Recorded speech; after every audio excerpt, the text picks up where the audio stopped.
எதிர்கட்சி தலைவர் பெயர் என்ன?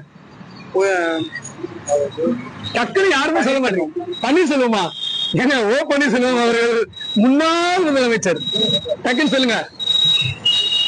எடப்பாடி பழனிசாமி அவர் நம்மள ஆண்டு இருக்காரு, ஞாபகம் இருக்கா? ஏன் சட்டம் ஞாபகம் வரல, என்ன காரணம்? அவர் நிறைய பிரச்சனையை உருவாக்கிட்டு போயிருக்காரு. என்ன பிரச்சனைகள் பிரதர்? ஈஸியா பாஸ் பண்ணி விட்டு போயிட்டு இருக்காரு. ஓ 10th ஈஸியா பாஸ் பண்ண வச்சு தப்புன்றீங்களா? ஆமா, அதனால நிறைய பேர் வந்து லேக் ஆகுறாங்க.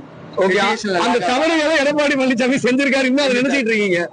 சரி, மீண்டும் எடப்பாடி பழனிசாமி முதலமைச்சர் ஆகிறதுக்கு வாய்ப்பு இருக்கா? வாய்ப்பு இல்ல. ஏன், என்ன காரணம்? மு.க. ஸ்டாலின் இடத்த புடிச்சிட்டாரு, அவரு தக்க வச்சுப்பாரு. அவர் எஃபெக்டிவா பிடிச்சிட்டாரு. மீண்டும் முதலமைச்சர் ஆகிறதுக்கு வாய்ப்பு இல்லைன்றீங்க. ஆமா. ஏங்க அப்படி ஒரு நம்பிக்கை இல்லாம சொல்றீங்க? இப்ப ஒரு 5 வருஷம் திமுக ஆண்டா அடுத்து அதிமுக, அப்படிதான் நம்ம தமிழ்நாட்டுல நடக்குது. ஆனா அவரு ஒருத்தர் இடத்த புடிச்சிட்டான்னா ஸ்ட்ராங்கான இதுவோ அவர் மட்டும் தான் இருக்காரு, டாமினேட் அவர் மட்டும் தான் இருக்காரு. யாருமே ஒன்மேன் ஷோவா இருக்கணும்னு நினைக்கிறாரு. ஒன்மேன் ஷோவா இருக்காரு. அது அங்கதான் பிரச்சனை. எல்லா இடத்துலயுமே புடிச்சிட்டாரு. இப்ப அவரால் மீண்டும் எடப்பாடி பழனிசாமி வர முடியாது. மு.க. ஸ்டாலின் தான் வர முடியும். வாய்ப்பே இல்ல. வாய்ப்பு இல்ல. ஓகே.